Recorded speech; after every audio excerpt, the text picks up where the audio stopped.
Le Brésil aurait une piste, il s'agirait de sauver les forêts en utilisant la bourse.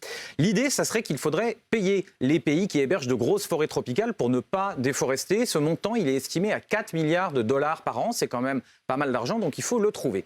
L'idée du Brésil, ça serait de demander aux grands États riches, à la COP de Belém qui arrive, de placer 25 milliards de dollars en prêts à taux très très bas. Donc vous récupérez ces 25 milliards, ensuite avec ça vous allez voir la Banque mondiale et vous dites j'ai 25 milliards, est-ce que vous m'en prêtez 100 de plus? Donc à ce moment-là Thomas, vous êtes à la tête de 125 milliards de dollars et vous créez alors un fonds d'investissement qui s'appellerait le Tropical Forest Forever Facility.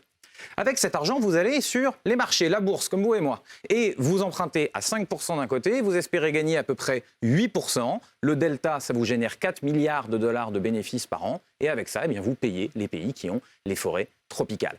Alors les détracteurs de ce projet soulignent deux limites. La première, c'est que pour gagner 8% sur les marchés boursiers, eh bien, il faudrait placer dans des entreprises qui elles-mêmes pratiquent la déforestation. C'est un peu le serpent qui se mord la queue. La deuxième limite, c'est qu'évidemment tout ça, ça repose sur la croissance des marchés. Si ça ralentit un peu, eh bien, il n'y aurait plus assez d'argent pour protéger les forêts.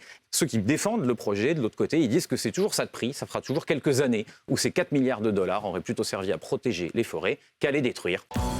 BFM Climat, l'émission sur BFM Business.